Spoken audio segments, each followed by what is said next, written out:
Flat Earth British, Martin speaking. Welcome people. Welcome back. Are you excited? Are you excited? Now, it's the 23rd of the 9th, 2018, or so they say. Time-stamped for history. Okay. Now we're going to go deeper. Now I'm sorry to keep you waiting so long, but yesterday I was very busy, I had visitors, etc. So there needed to be a time for me to concentrate to bring this out. I'm sure you can appreciate that a lot of work has gone into this series. This is part 2 of the greatest story never told. Okay. Now, before I get underway, people, please feel free to subscribe to my channel. Okay, click the notification bell or come back, because otherwise you're not going to find out what's going on. And believe you me, you're going to want to. Okay, don't miss out. Don't rob yourself. Okay, subscribe to Flat Earth British. Spread the word. Okay, plus comment in my comments section and share your thoughts on this subject. Okay, because the last 2 vlogs I spent quite a bit of time in the comments, and the ideas are outstanding. Okay, now I'm going to pick up on the end of the last vlog concerning the Roman or the ancient fasces, which we now believe to be a sound weapon. Okay, an energy weapon. Okay, so I'm going to pick up at the end of there. Okay, now feel free to go off, make a cup of coffee or whatever it is you do, come back, relax, sit down and try and absorb this information. Okay, there is a little aspect of this which is quite disturbing, but yin and yang, there's always a flip side to the coin. There's a really good aspect to the whole of what I'm going to present. Okay, so wish me luck. We'll see what we can do to make the best content. Now, part 2, great story never told. Buckle in, people, you're going to need to. Your brains will be dust. Dust. Okay, dust. Brains will be dust by the end of this. Dust. So we're going to start here, people. Technasmia, or Funuga, the technology of emitting sound waves into the environment, into the ether, for the benefit of all, or not for the benefit of all, has been established. I have an entire catalogue of technasmia, of phonusia sciences, which show you this is a real thing. Okay, there's no escaping it. Now, it's out there. It's a whole new day and a whole new genre, a whole new field of exploration. It's all mind-blowing, the permeations. So we'll start here. These technasmia devices, organs are in churches, church machines, cathedral machines. Now, this is the narrative. When the survivors come into these buildings, every time, survivor times, they find a load of pipes in a building. They don't exactly know what they are. And remember, the fasces is as old as Rome itself. However old that is, I believe not that old. They put slits in them, they turn them into flutes. Okay, and they had a new invention of that era, a keyboard, a harpsichord or an organ. A keyboard is a relatively recent advancement. Apparently they never had it in ancient Rome. If they did, we don't know about it. They had a harp, they had other stringed instruments, so did they have a keyboard? I don't know, but let's just suppose they put keyboards in these and work out some aspects of technasmia. Who knows, maybe the information's passed down. So what you find is you get pipes going horizontally out. Okay, you find this a lot out into the ether. Not going up, they're going that way, outwards. Okay, let's have a think about that for a second. Now, the official reason is a battlefield trumpet. On the battlefields, the trumpet is blown to sound for a pause in battle. For sound for a pause in battle. So just hold that thought. Hold that thought. Pause in battle. Okay, okay. Now remember, all what I've been talking about, people, is connected with water. The technology is connected with water.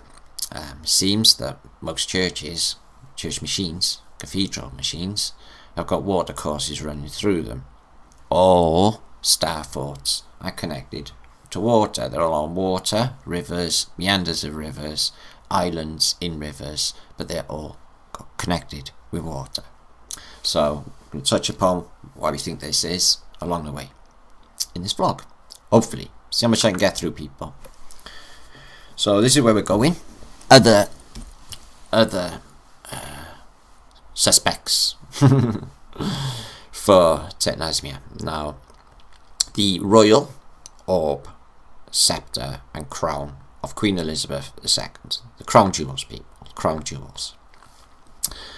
Very interesting. There's some jewels on here that could tell you some history. You've got the African star. The biggest diamond on earth is in a top bit of the scepter, which is a large, some of them are very large actually, wand type instrument, a rod with a curling around it, like a wire, serpent maybe, and a diamond, something that can focus a beam maybe at the end, and the orb. But obviously to be able to conduct an electrical charge, they would have to be made out of maybe gold. Oh, they are. Isn't that handy? They can conduct an electrical charge. And what you find is these things turn up all over antiquity. And they're always on the battlefield. They're always on the battlefield. Okay, Queen Elizabeth has them.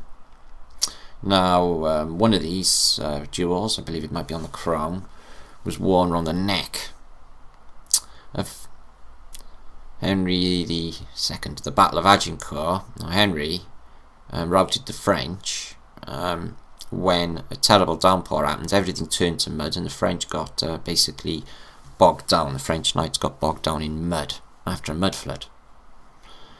So it's on one of these. I can't identify which jewel, but one of them was worn by Henry. So, are they weapons? Like the fachet?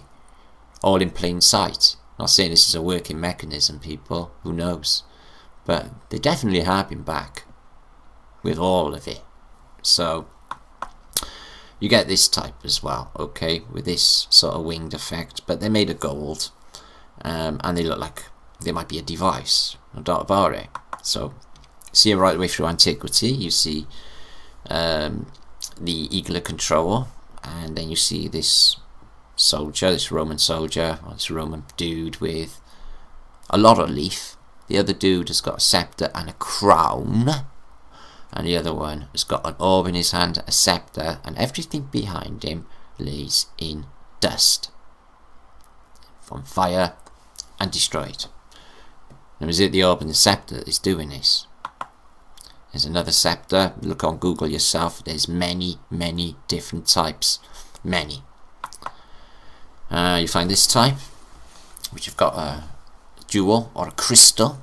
They use a crystal for directionalizing a beam. You have a snake twining all the way down, made of metal. This would certainly cause a magnetic field.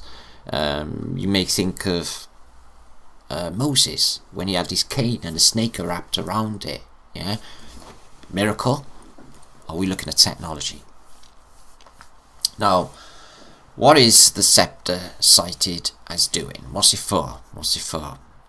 This is where it gets a bit disturbing, but they say it's the God Killer, the original God Killer. The scepter of the ancients. The scepter of the ancients is the original God Killer. It is an incredibly powerful tool used by the ancients to kill the faceless ones. The faceless ones. It sings to its owner when someone approaches. It stays quiet when an ancient approaches. So this thing gives off a sound, a harmonic, as well. It buzzes because it's a device. Sepulchre was had a focusing beam and a black crystal shooting out, turned everything into dust. So the scepter turns everything into dust. So that's the official sort of story of what a scepter is supposed to be for in the past, in antiquity. They're god killers. So what permeations could you use with such a weapon that could turn something into dust? Well, we have so many. We have 9/11. Yes, I know, duty words, particle beam weapons, yes, I know. But the evidence is that they might have a weapon, and it's causing things to turn to dust inside. The centers of these buildings are missing, people. They just turned to dust and evaporated. You can see in this building like tables cut in half, with the computers cut in half. The other half is being evaporated, disintegrated, turned to dust. Everything in this building here is missing. It's missing. Almost as if a beam has hit it right here in the middle. Okay? So 9/11. What other things can you think of that would do this devastation, people? Well, there's Hiroshima and Nagasaki, for sure. Exactly the same MO, people. It's so creepy, it's beyond a joke. All of them share exactly the same MO. Streets are clear. Buildings fall in their footprints. The buildings evaporate. There's nothing left. Now, if this was an atomic bomb blast, people, which it wasn't, by the way, the General Hospital in Hiroshima stayed operational the entire time. And you can't tell me that's a real photograph of Nagasaki. If you blow this photograph, there's gents standing here smoking a cigarette looking at it. There's supposed to be a thing called a nuclear blast wave, people, okay? Which would put debris across roads, not leave roads completely clear. Everything missing.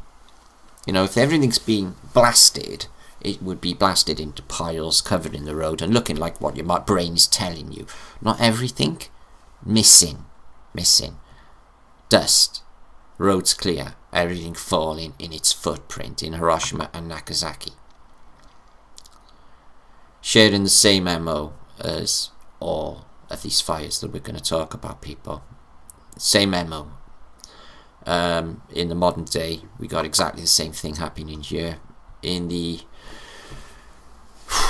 California wildfires, people, buildings are falling in their footprint. The roads are left clear.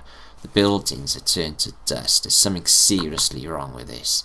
You see images where there's conifers and the houses are destroyed. How can that happen?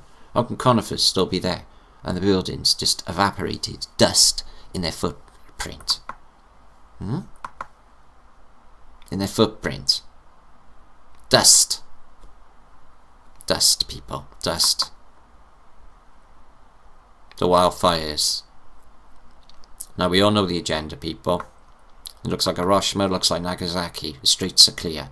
Everything is falling in his footprint. How can that conifer and that conifer be there when the building next to it is evaporated? Or these trees here. Can you see these trees here? How can that be? I thought the firestorm was supposed to just rage through, incinerating everything. Doesn't even look like it's had a fire. Why is it black? Why is it not blackened? Why is everything like stone? And it's like dust. And the trees are still there. Hiroshima is exactly the same, but not only these, people. American city fires also. American city fires. This one in particular, San Francisco earthquake, shares the same MO as the Lisbon earthquakes and following tsunamis, but not with this one apparently. It's strange how an earthquake can be so strong, yet they'll move all the survivors down onto the beach or the seafront in the tents. Wouldn't they be expecting a tsunami? But not only that, exactly the same MO as Hiroshima and all of the events we look into. Streets are clear and the buildings are missing. Everything's missing, it's fallen in his footprint. Gone, it's evaporated, it's dust. These buildings are massive. Massive. The centre of San Francisco at this period. This is only 1 year after Queen Victoria died. So this is almost a Victorian era. Skyscrapers everywhere. They missed this sort of district, the financial district. Everything else in the area that would have had the Great Expositions built only 3 or 4 years later, completed, is gone. It's missing. It's fallen in its footprint. Yeah, they moved the survivors to the coast. It just doesn't make no sense. It's not only Chicago, San Francisco, it's all these American city fires share the same MO. Now, what they all share from all survivor witnesses, say that there was booming, or what sounded like incredible loud artillery, but it's been attributed to subterranean activity, like earthquake activity, or they say plates, don't they? Like sonic booms. Like the loudest artillery ever heard, like sonic booms, people. They all share the same MO, and then this happens. The streets are clear, and everything's these specific type of architecture, and everything's just disappearing in its footprint. Chicago Fire 1871, the whole city's just gone. Everything's been replaced by a Great Exposition. Excuse me, I know they're small. Streets clear, everything falling in its footprint. Same as the American Civil War in Richmond. The buildings are missing, the rubble is missing inside. Almost as if... That's not Hiroshima, people, that's Chicago. Chicago 1871.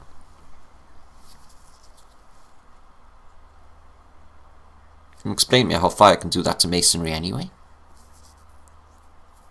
You know, a masonry building burnt down in my city a few years ago. The building was there, the inside was gone. But these are just... like they've been blasted with something. Looks like 9/11 for sure. 100%. Same MO. All these American city fires are the same.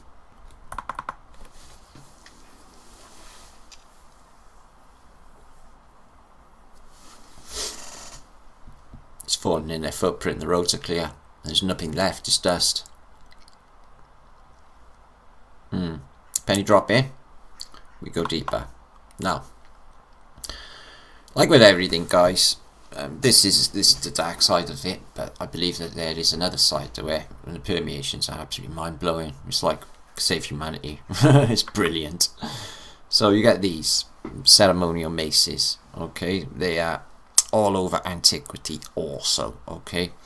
They're a type of scepter, and they're large. You get all government or parliament master of arms carry them with the opening of parliament. No black rod, jet black rod. It's got one of them over his shoulder. So the big ceremonial maces. So does it do nothing, or was there a time when this thing done something? So that's what we're going to look into now. Okay. Oh boy. Yeah, I know. Okay, we move on. Religious processions in history share one serious coincidence. More than a coincidence, I don't believe coincidences even exist. Is the Hegelian dialectic. The problem, reaction, solution. The sequence of events for all these famous religious processions is they had a big drought. They had a procession, and then it rains. Okay, so, wow, how many of these actually have this happened? Well, it turns out most of these famous processions have the same MO. Crops were going to fail, people were going to be affected. They bring in some sort of processional altar, carry it through, which I'll show you now, and it rains. And here's a load of evidence to support it. You have a drought, a relic is carried, it rains. Okay, it's perfect Hegelian dialectic. It's amazing, in fact. And overwhelming evidence of it. Venezuela, suffering a very hard drought. People decided to bring in a virgin in a procession, and then it rained heavily, over and over again. Now, got to think to yourself, people, the clergy that bring these processional altars through, these processional relics through in the open air, are taking a big gamble. Because if they bring these through in times of famine and it fails to rain, okay, then people are going to have doubt in their faith. So it's a massive gamble. But they're not taking gambles. They're not gamblers, you see, because they know 100% that when they bring this thing out, it will rain. Over and over again, they bring out a processional relic, which I'll show you now. Is it a miracle? Is that what's happening? Is a miracle?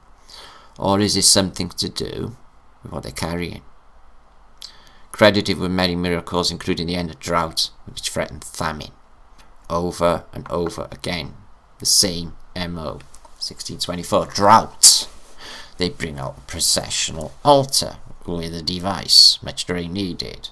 People themselves propose the procession, so they can't get it wrong, these clergy. They're going to lose all. So they're 100% confident it will rain. Miracle? And then the result? Ka-ching! A Hegelian dialectic completed, an abundant crop.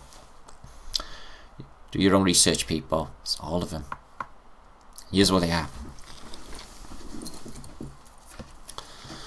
I've seen these myself in Italy and Sicily, actually, where they brought these things out. I've seen all the people in the streets and just didn't really take much notice, if I'm honest. I just thought, oh, that's pretty, off I go and do my thing. But what they are is metal rods, like scepters, metal rods, all the way down, and they're carrying a cloth roof, with something on top, a relic. Oh, look at now. Now these blokes, or these clergy, got to carry this thing through a town, and they're carrying heavy metal rods to carry material. Wouldn't it be better to use some cheaper materials, something lighter than heavy metal, to carry these processional altars through the towns? They're really ornate, beautiful metal to carry a cloth roof, and there's something on top of the cloth roof, you see. So is it a device? Well, I think it might be, people. We're gonna have a look now. And check this in the background. You've got this the twirl, or the wire going around the pillars, like to create a magnetic field, and the obelisk on top. The whole thing seems to be a device. Now, again, you got this twirling, or this turning, which, if it's a wire around a central column, would cause a magnetic field. Scepters holding up a cloth cover. So all of these blokes got to carry all this heavy metal just to carry cloth. Makes no sense. So does it do something more? There they are again. Heavy, really heavy metal to carry cloth, to carry something on top of cloth. Okay, there it is again. Ceremonial altar. Look how many men it needs to carry this, because it's made of metal. Cheaper, balsa wood, painted. Why does it have to be metal? And why does it look like a device? Again, like scepters to carry cloth. But there is something happening with this cloth. And this is an older procession. Again. So there may not be anything happening with them now, or there may be, but there's definitely a time when there was.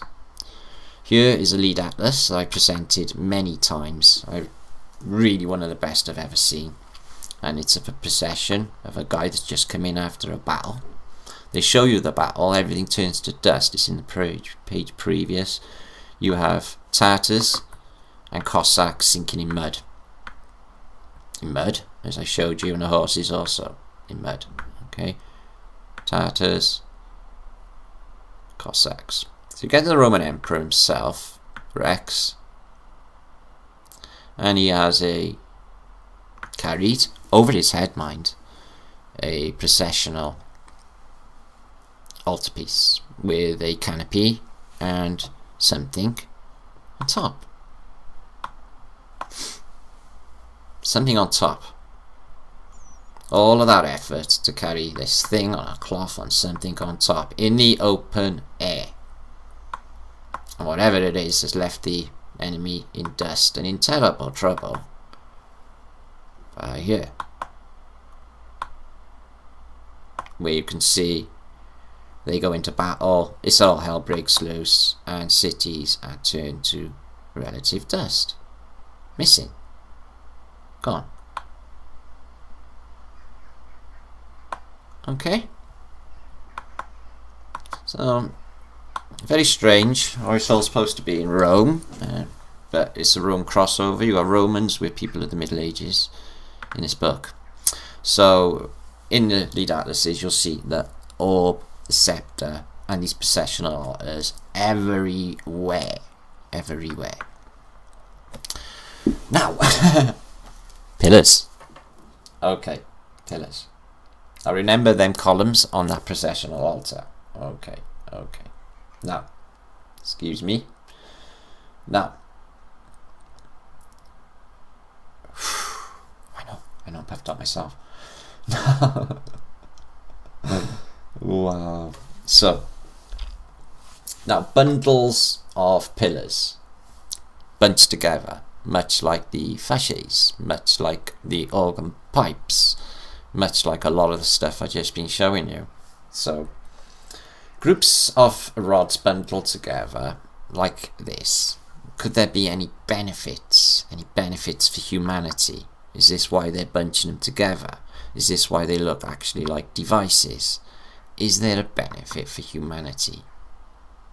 Now we know they resonate, and we know they're made of a specific crystalline structure, and we know that they look like gadgets. So what exactly are these things doing? Okay, well, I think they're multiple, but I definitely think they emanate into the ether. In cathedrals, you have the exact same. You have these pipes, or making masonry, it's still a crystalline structure, it's stone. Pipes packed together, the same. So, is it for the benefit of people? Okay. Balustrades and bridges are bunched together. Carry a charge, we thought, maybe, with steel ones, on a bridge. These columns all tightly packed together. Is it a science? Is it a science for better understanding? Is it? Let's have a look. Something else that comes up all over Middle Ages depictions we decode on this channel is the hourglass. The hourglass. Okay. Is it just a coincidence again? The hourglass is all over these depictions, being very, very, very significant, and has what looks like scepters up on the sides. Is this thing a device?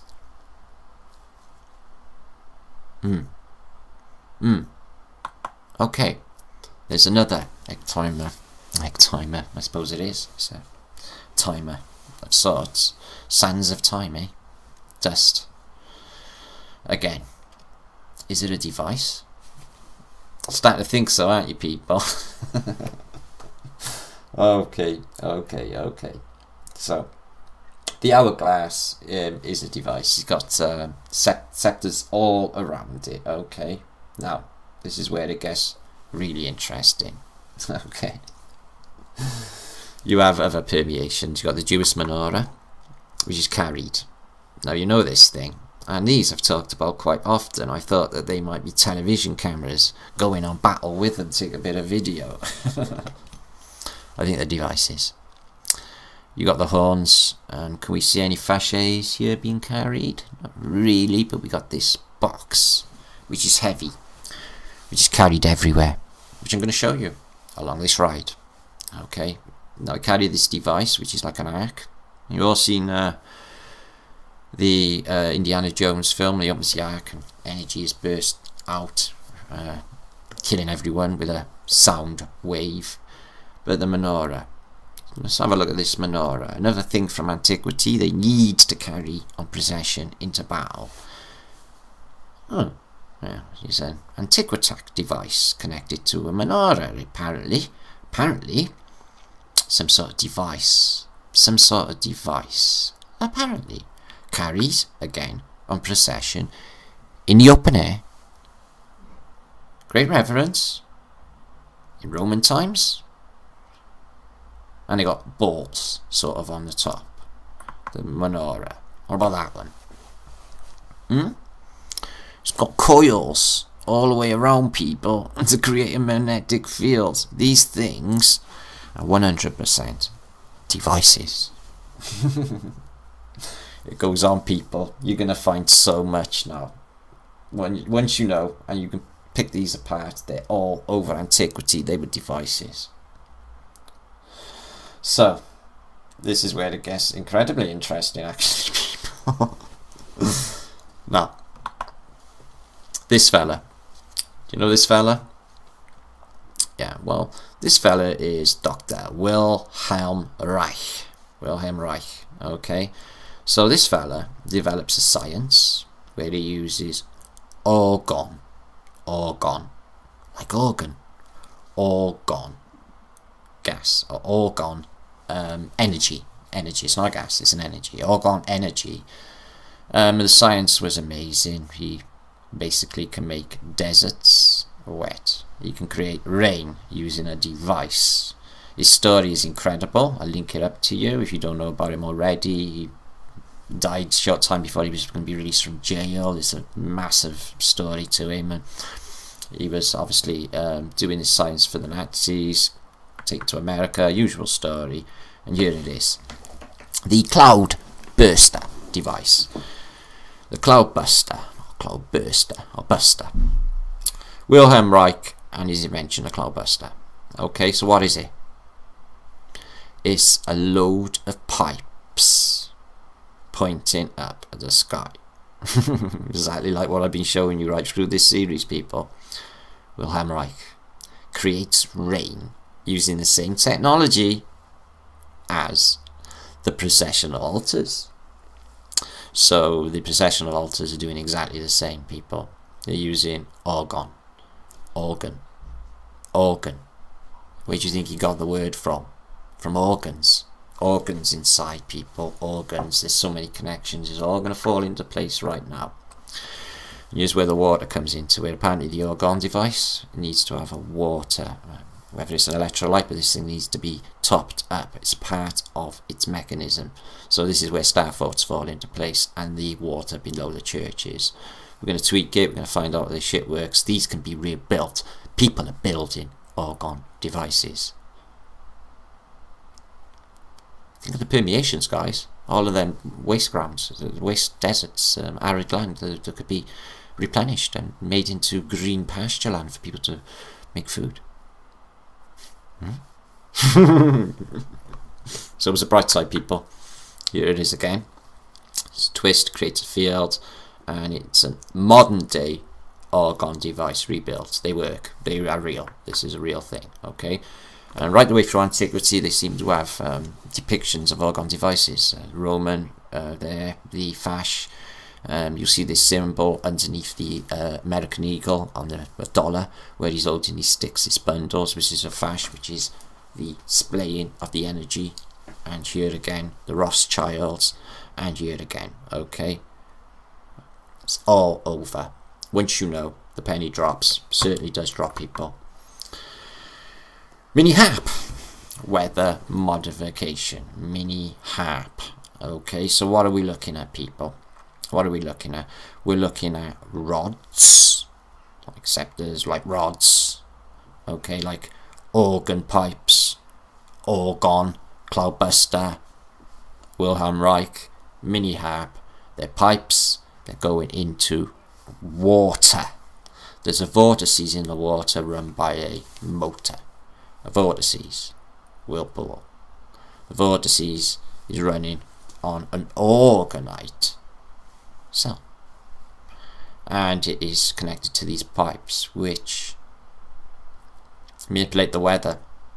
They're using this, people. They're using this against us. They're using this. They are calling the shots with the weather.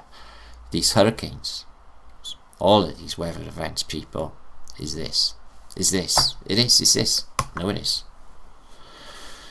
The open ends of these hoses are to be placed in water, is what Wilhelm Reich says with his cloudbuster. This cloudbuster consists of an array of panel hollow tubes, just like the fash, just like organ pipes. It's technasma permeations. There's so much we can do with this, people. It gives me shivers, like goose pimples, thinking about what we can do with this knowledge. Now, everything changes right now. Metal tubes which are connected with at the rear to the series of flexible metal hoses in which are equal and slightly smaller in diameter to the parallel tubes. Alternatively, the rear of the tube are joined together in a single large diameter pipe and flexible metal hose to open the end of the hoses and place them in water, which Reich believed to be a natural argon absorber. So that's where the water's coming in the star forts, people. All the way around them, underneath them, right through them. Argon absorber. It's part of it, it's needed. The pipes can be aimed into the areas of the sky and draw energy to the ground like a lightning rod. It remains to be one of Reich's cloudbusters can be found in Wrangely, Maine. Okay, the guy fell into obscurity, was fucked over by the government and died. No. Excuse me. So, small world, isn't it? Small plane. The Nikola Tesla's argon energy device happens to be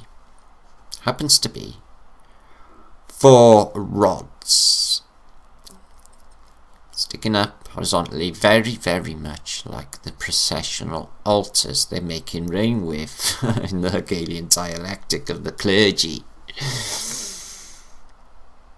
Yeah, I know.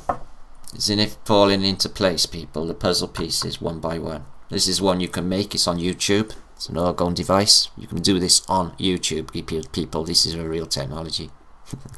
Amp it up. It's technasmia. It's phanugia. Wilhelm Reich wrote a book, Function of the Orgasm. I know. But when you realise the full permeations of organ, now you listen to organ music in a church. You listen to, you organise your life. You get organ energy. You get your organs to be healthy. Organic food. And the good old one at the end, the sweetest one, I think, is the orgasm, for a happy life. Voila, full circle. Now, there is a lot of information you can get on Wilhelm Reich. There's a film I watched just the other night. It was absolutely amazing. He's hired by this people who got a desert and they want crops. He goes up, pushes the machine up, and lo and behold, the place is just in no time at all green. It's beautiful. It's real. I know it's real. And here's the argon. Apparently, is that a symbol for argon? I wonder. So there he is there, Wilhelm Reich, and he's not going to come up. There it is. It's an invention. He pushes it up the hill, and as you can see, he points it at the sky, and here's the real film of the organ, technasmia, phanugia. We know what's going on, people. We know this is fucking real. This is fucking real. Device. He got completely swept under the carpet by the government, taken away, put in jail. The organ device. There's loads of films out there about him, people. It's not like he's secret or anything. We know what he was doing. Argon energy and the weather. Okay. It's the flip side of the coin for the scepter science, you see. So if you get a beam, an intensity beam, in a battlefield, and you put it on the side of, say, this vault or this bank into a water course, what have you, it's going to make what? Mud. This weapon is causing mud flows. Also, the mud floods, people. They come, they go. It's this science. It's a fact. I know it is. You know it is. Dust.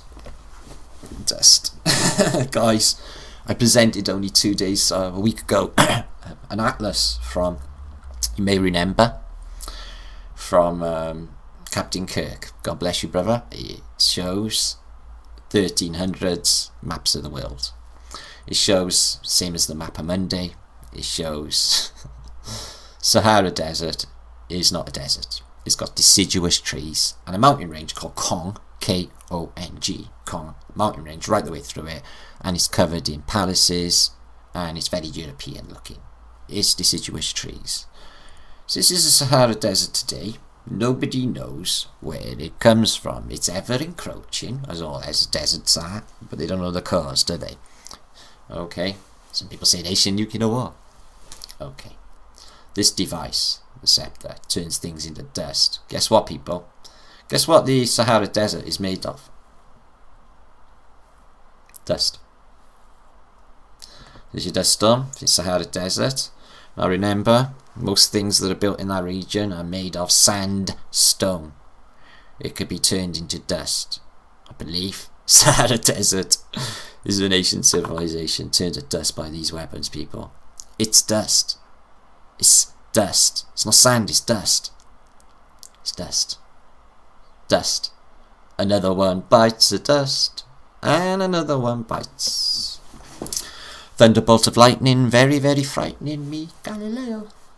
Yeah, I know, predictive programming from Queen, who knew? So here I come back. I hope that wasn't too long, people. And I hope you enjoyed it very much. What you make of it? Is your brain puffed out? Mine is. That was what I had to do. Part 2 and part 3, okay, on Wilhelm Reich, into one section, one video. I'm going to be coming back with this series later on down the road, see how this one went down. Alright, looks to be a great success anyway. And I know the permeations of this are massive. This could save humanity. This is massive, people. It's massive. It's real. It's real. I think this is why all the royal families and all these elites dangle this shit in people's face. They don't know. People don't know. We've pulled it apart. We know. We now know. High fives, people. Okay. Peace and love to you all. Like I said, please feel free to subscribe. There's a new channel set up on this subject. Literally an alternative genre, which is like can be massive. I know it is. A guy called John Levy. Awesome video he done yesterday. He pulled up a brilliant clue concerning the fasces, an old Indian, I think Cherokee flute. And that's exactly like the axe on a fasces, the lips sticking up for acoustic purposes. Brilliant score there, brother. 100% with you on that. Yeah. Flat British sub who's being epic, but he's working out. Okay. Everything that everybody would put in the descriptions box. Our gang Wise Up, epic brother Wise Up, who's redefining the history himself as well. Okay. And everybody else in the descriptions box. Mud, a new lady up in Sweden. She's epic, this girl. Her videos are like epic. They're brilliant. I wish I could make videos like New Earth. New Earth on acid. They're brilliant. Anyway, please subscribe. Come back. Okay, we're going to carry on later on down the road. Got to compile some more stuff. And we'll be back later with chapter 4 of The Greatest Story Never Told. Next videos will be back. I'm going to promo some of the stuff that's going to be coming up next, which is also brain melting stuff, people. We got so much to bring to you. Be excited, be very excited. Spread the word where it's happening. Get over to Flat Earth British. Tell your friends, tell your neighbours, tell your wives. Tell your shit. There's a guy on telly, on YouTube, and he wipes the floor with telly. Tell him that. Oh God. Anyway, thanks, people. Okay, that's my lot for today. I'll be back soon. I hope you enjoyed. Please feel free to comment. I'm mucking with this new field of exploration. The prospects are up. Definitely a brilliant thing. Okay, what do you think? I knew you'd agree, people. Anyway, I'll be back soon. God willing. Peace and love.